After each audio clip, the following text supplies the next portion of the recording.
உலகெங்கும் வாழக்கூடிய next gen நேயர்கள் அனைவருக்கும் வணக்கம். நான் உங்கள் டாக்டர் வி ராஜ்குமார் சிவாச்சாரியார் பேசுகிறேன். எல்லாரும் நலமாக இருப்பீங்க நம்புகிறேன். நம்ம இந்த வாரத்திற்கான ராசி பலன்களை நம்ம பார்த்துட்டு இருக்கோம். இந்த ஆனி மாத ராசி பலன்கள் என்று சொல்லக்கூடிய ஆனி மாதம் 8ஆம் தேதி முதல் ஆனி மாதம் 14ஆம் தேதி வரை, ஆங்கில தேதி 22 முதல் 28 வரையிலான ராசிகளுக்கான பொது பலன்களை நாம் பார்த்து கொண்டிருக்கிறோம். பொது பலன்கள் அப்படின்னு சொல்லும்பொழுது இந்த ராசிக்கு இந்த வாரத்தில் இப்படியெல்லாம் இருக்கும். இந்த கிரகநிலை அமைப்புகளை சில பேருக்கு அது 100% இல்லை, 200% அது அப்படியே உங்களுக்கு பலிதமாக வருது.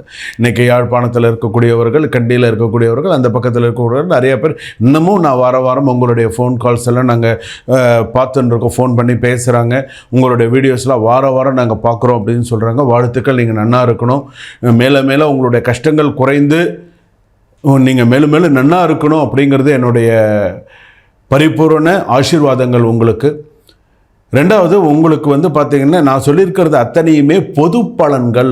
இந்த ராசிக்கு இப்படியெல்லாம் இருக்கும், இந்த ராசிக்கு இப்படியெல்லாம் வரும், மேஷத்துக்கு இப்படி இருக்கும், ரிஷபத்துக்கு இப்படி இருக்கும், கடகத்துக்கு இப்படி இருக்கும். பொது பலன்கள் மட்டுமே.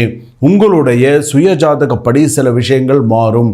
நீங்கள் என்ன ஸ்லோகம் சொல்லணும், எந்த கோவிலுக்கு போகணும், என்ன பண்ணினா உங்களுடைய ஜாதகம் நன்னா இருக்குது, உங்களுடைய கர்ம வினை குறைந்து நீங்கள் அடுத்தடுத்து நீங்கள் நன்னா இருக்கிறது எல்லாமே பொது உங்களுடைய சுயஜாதகத்தை பார்த்து சொல்ல வேண்டும். இப்போ நான் சொல்லியிருக்கிறது எல்லாமே பொது பலன்களாக இருக்கிறது. ஸோ என்ன பண்ணணும் அப்படிங்கிறது, சில பேர் நீங்கள் ஜாதகம் பார்க்கணும் அப்படின்னு சொன்னால் நீங்கள் டிஸ்கிரிப்ஷனில் நம்பர் கொடுத்துருக்காங்க. அந்த நம்பருக்கு கால் பண்ணி ஒரு அப்பாயின்மெண்ட் டைம் ஃபிக்ஸ் பண்ணிக்கோங்க. இந்த டைம் நான் ஜாதகம் பார்க்குறேன். இப்போ வெளிநாட்டில் இருக்கிறவங்களுக்கும் இங்கேக்கும் நிறையா நேரம் டிஃப்ரென்ஸ் இருக்குது. இப்போ மலேசியாவுக்கும் இந்தியாவுக்கும் எடுத்துட்டிங்கன்னா இப்போ ஒரு 2.5 மணி நேரம் வித்தியாசம் இருக்குது. இப்போ இங்கே மணி பார்த்தீங்கன்னா 1:30 மணின்னு வச்சுக்கோங்களேன். இப்போ இங்கே 1:30 மணி வச்சுக்கோங்க, 2 3 அங்கே 4 மணி ஆகுது.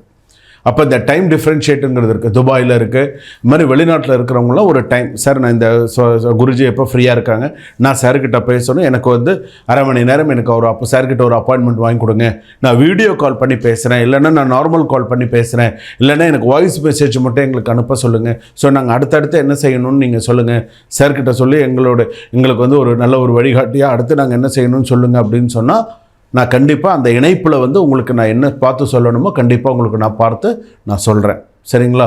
இதில் அது மட்டும் இல்லாது வாஸ்து, கைரேகை, எண்கணிதம், திருமண பொருத்தம், ஆரூடம் பார்க்கறது எல்லாமே நம்ம பார்க்கறது உண்டு.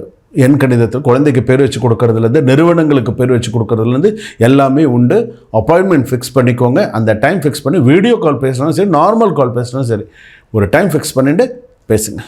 அதில் முதல் ராசி அப்படின்னு சொல்லும்போது முதன்மையான ராசி என்று சொல்லக்கூடியது, அதில் முதல் ராசி, முதல் நட்சத்திரம் என்று சொல்லக்கூடிய அஸ்வினி நட்சத்திரம், பரணி நட்சத்திரம், கிருத்திகை நட்சத்திரம் 1ஆம் பாதம் முடிய மேஷ ராசி நேயர்களை உங்களுக்கு இந்த வாரம் எப்படி இருக்குது?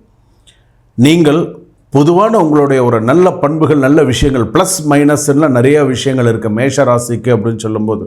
நீங்கள் பார்த்திங்கன்னா முதல்ல வைராக்கியம் மிக்கவர், துணிச்சல் மிக்கவர், வெளிப்படையாக பேசும் குணம் உடையவர், ஏற்றுக்கொள்ளுதல் அப்படிங்கிறது உங்ககிட்ட எப்பொழுதுமே இருக்கும். அக்செப்டன்ஸ் அப்படின்னு சொல்லுவாங்க. ஆன்மீக ஈடுபாடு இருக்கும். இதெல்லாம் உங்களுக்கு ப்ளஸ்ஸாக இருக்கும்.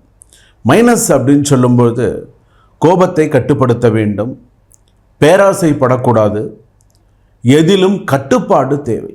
எந்த ஒரு விஷயமா இருந்தாலும் யோசித்து கட்டுப்பாடு தேவை. சின்ன விஷயத்துக்கெல்லாம் கௌரவம் பார்க்கக்கூடாது. எதில் கௌரவம் பார்க்கணுமோ அதில் தான் கௌரவம் பார்க்கணும். விட்டு கொடுத்து போகணும். விட்டு கொடுத்தவர்கள் கெட்டு போக மாட்டாங்கன்னு சொல்லுவாங்க. விட்டு கொடுத்து போகிறத மேஷ ராசிக்காரர்கள் கற்றுக்கொள்ள வேண்டும். அடுத்ததாக இந்த ராசி அப்படின்னு சொல்லும்போது இந்த வாரத்தில் எப்படி இருக்கும் அப்படின்னு சொல்லும்பொழுது, கணவன் மனைவி ஒற்றுமை மேலோங்கும். கணவன் மனைவி ஒற்றுமையாக இருப்பாங்க. சிறு சண்டை சச்சரவுகள் மறையும்.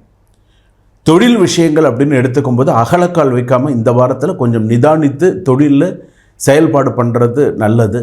தொழில் வழி கெட்ட பேர் வரும். வேலையாட்கள்னால தொழில் வழியில் கெட்ட பேர் வரும், கவனமாக இருங்க. தனியார் துறையில் வேலை பார்க்கக்கூடியவர்களுக்கு வேலை சுமை அதிகமாக இருக்கும். ஒரு சில நேரத்தில் நம்ம ஏண்டா இப்போ நம்ம ஒர்க்கு இது அதிகமாக இருக்கே அப்படின்னு சில நேரத்தில் வெறுப்பு தன்மை வரும். அந்த இடத்துல வெறுப்பு காட்டாமல் உங்களுடைய கமிட்மெண்ட்ஸ்லாம் நினச்சி பார்த்தீங்கன்னா வெறுப்பு அந்த இடத்துல வராது. இன்ட்ரெஸ்டிங்காக எடுத்து அந்த வேலையை செய்வீங்க. ஸோ அதில் கொஞ்சம் பார்த்துக்கோங்க. அரசாங்க உத்தியோகத்தில் இருப்பவர்களுக்கு உடன் இருப்பவர்களால் மன கஷ்டங்கள் நிறையா வரும், கலகங்கள் ஏற்படும், கவனமாக இருங்க. மாணவ மாணவிகள் புரிந்து படிக்கணும். ஏதோ சொல்லி கொடுக்குறாங்க, ஏதோ படிக்கிறேன்னு படிக்கக்கூடாது. இந்த வாரத்தில் புரிந்து கொண்டு படிக்க வேண்டும். பெற்றோர்களுக்கு தொல்லை கொடுக்கக்கூடாது. இதை பண்ணுங்கள், அதை பண்ணுங்கள், அதை செய்யுங்க, இதை செய்யுங்கலாம் இருக்கணும். படிப்பில் நிறைய கான்சன்ட்ரேட் பண்ணணும். ஷேர் மார்க்கெட் மற்றும் பங்கு வர்த்தகம் என்று சொல்லக்கூடிய விஷயத்தில் கொஞ்சம் கொஞ்சமாக இன்வெஸ்ட் பண்ணி கொஞ்சம் கொஞ்சமாக லாபம் வரும்போதெல்லாம் பணத்தை எடுத்துடுறது நல்லது. ரொம்ப கடன் வாங்கி சில விஷயங்கள் செய்யாமல் பார்த்துக்கோங்க. பெண்களுக்கு அப்படின்னு எடுத்துக்கும்போது இந்த வாரத்தில் வண்டி வாகனங்களில் கவனமாக போங்க. உங்களுடைய நண்பர்கள், பெண்களாக இருக்கக்கூடிய உங்களுடைய நண்பர்கள் இருப்பாங்க இல்லையா, அவங்கக்கிட்ட நீங்கள் பணம் கொடுக்கல் வாங்கல் விஷயங்களில் கொஞ்சம் கவனமாக இருங்க. நல்ல உற்ற நண்பர்கள் கூட இந்த வாரத்தில் பகையாளி ஆவார்கள். தேவையில்லாத ஒரு பிரச்சனையில் பகையாளி ஆகக்கூடிய சூழ்நிலை வரும். கடன் பிரச்சனை அப்படின்னு எடுத்துக்கும்போது சிறிது சிறிதாக தான் அந்த கடன் அடைக்கக்கூடிய சூழ்நிலை வரும். கொஞ்சம் கொஞ்சமாக தான் கடன் அடைக்க முடியுமே தவிர எடுத்த உடனே எல்லாத்தையும் நான் பண்ணிவிடுவேன் செஞ்சிடுவேன் அப்படின்னு சொல்ல முடியாது. பழைய கடனை தீர்க்க ஏதாவது ஒரு முயற்சி நடக்கும், ஏதாவது ஒரு விஷயம் பண்ணுவீங்க. அதே போல் வீண் செலவுகளும் கூடும். நிறைய 1-2 இருக்கா, நிறைய செலவுகள் நிறையா இருக்கும். பழைய தவறுகளை மீண்டும் பேச வேண்டாம். திருமணம் என்று பேசக்கூடிய சூழ்நிலையில் இப்போ மேஷராசிக்காரங்க இருக்காங்கன்னு சொன்னால் அது பின்னோக்கி போகிற மாதிரி இருக்கும். உடனே அது நடந்து பேசி சரி நான் சொல்கிறேன் பண்ணுறேன்னு தான் சொல்லுவாங்களே தவிர்த்து உடனே அது இருக்காது. குழந்தைகள் நான் கல்யாணம் பண்ணியாச்சு, எனக்கு குழந்தைகள் தாமதமாக இருக்குது அப்படின்னு சொன்னால் இந்த வாரத்தில் உங்களுடைய ஜென்ம நட்சத்திரம் வந்தது அப்படின்னு சொன்னால் முருகப்பெருமானுக்கு விரதம் இருந்து விளக்கேற்றுங்க, நிறையா சக்ஸஸாக இருக்கும். பணத்தில் சிக்கல்கள் இருந்தாலும் நெருக்கடியை தாண்டுவீர்கள். குடும்ப உறவுகள் ஓரளவுக்கு கொஞ்சம் நன்னா இருக்கும். வீட்டில் பெரியவங்களுக்கு கொஞ்சம் உடல்நிலை பாதிப்புகள் வரும். இது எல்லாமே இந்த மேஷராசிக்கான பலன்கள். விவாகரத்து அப்படின்னு சொல்லும்போது வழக்காடு மன்றத்தில், கோர்ட்டில் குழப்பங்கள் விளைவிக்கலாம். ஆணோ பெண்ணோ குழப்பங்களை விளைவித்து அடுத்த செக்டருக்கு போக விடாத அளவுக்கு சில விஷயங்கள் நடக்கலாம். சட்ட ரீதியாக சில ஆலோசனைகளை பெற்று அடுத்த சில விஷயங்களை செய்ய வேண்டும். அதே போல் சொத்து விஷயத்தில் நிதானமாக செயல்பட வேண்டும். சொத்து விஷயத்தில் பத்திரங்கள் சைன் பண்ணுறது, சொத்து விஷயத்துலலாம் கவனமாக இருக்கணும் அப்படின்னு சொல்கிறது. இந்த வாரத்தில் மேஷராசிக்காரர்கள் செல்ல வேண்டிய ஆலயம் அப்படின்னு சொன்னால் அகத்தீஸ்வரர் கோவிலுக்கு போயிட்டு வாங்க, நேரம் கிடைக்கும்போது. செவ்வாய்க்கிழமையில் சென்றால் சிறப்பு. அகத்தீஸ்வரர் கோவிலுக்கு எப்போ இந்த வாரத்தில் உங்களுக்கு அந்த அகத்தீஸ்வரர் கோவில் போகிறது அப்படிங்கிறது மிக சிறப்பானது. 3 நெய் விளக்கு ஏற்றுங்க. எந்த கோயிலுக்கு போனாலுமே 3 நெய் விளக்கு ஏற்றணும் அப்படிங்கிறது கணக்கு வச்சுக்கோங்க. அதிர்ஷ்ட எண்கள் அப்படின்னு எடுத்துக்கும்போது 9, 18, 27. அதிர்ஷ்டமான நிறங்கள் அப்படின்னு எடுத்துக்கும்போது சிகப்பு, நல்ல டார்க் மெரூன் கலர், இதெல்லாம் நிறைய சக்ஸஸாக இருக்கும். அதே போல் உங்களுடைய சில விஷயங்கள் அப்படின்னு வரும்பொழுது சொத்து தொடர்பான இந்த கோர்ட்டு கேஸ்லாம் பார்த்திங்கன்னா நிலுவையில் இருக்கும்.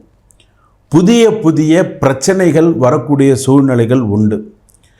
மேஷராசிக்காரர்கள் நீங்கள் வெளிநாட்டில் இருக்கேன், நான் வெளிநாட்டில் பணம் சம்பாரிச்சுட்டு இருக்கேன், ஆனால் இப்போ எனக்கு ஒரு இக்கட்டான ஒரு சூழ்நிலையில் நான் மாட்டின்னு இருக்கேன் அப்படின்னு சொன்னால் இந்த வாரத்தில் உங்களுடைய பொறுமையை அதிகமாக கடைபிடிக்க வேண்டும். வெளிநாட்டில் நீங்கள் இருக்கீங்க அப்படின்னு சொன்னால் தேவையில்லாத உங்களுக்கு பார்த்திங்கன்னா கெட்ட பேர் உண்டு பண்ணுவாங்க. ஸோ அதனால் வெளிநாட்டில் அது எந்த நாடாக இருந்தாலும் சரி, அது நீங்கள் துபாயில் இருந்தாலும் சரி, கத்தாரில் இருந்தாலும் சரி, ஆஸ்திரேலியாவில் இருந்தாலும் சரி, எனிவேர் எனி கண்ட்ரி, நீங்கள் இந்த வாரத்தில் உங்களோட வேலை விஷயத்தில் கவனமாக இருங்க. இல்லைன்னா அவப்பெயர் ஏற்படுத்துறதுக்கான அது ஆண்களுக்கும் பொருந்தும் பெண்களுக்கும் பொருந்தும். நல்ல பேர் எடுத்துட்டு இருக்கிற இடத்துல திடீர்னு ஒரு அவப்பெயர் வரக்கூடிய சூழ்நிலை வந்துடும். சரிங்களா? இதெல்லாம் மனசில் வைத்துக்கொண்டு நான் சொன்ன மாதிரி தெய்வ வழிபாடுகளில் ஈடுபட்டு சிறப்பாக இருக்கும்படி பிரார்த்திக்கிறேன். வாழ்க வளமுடன்.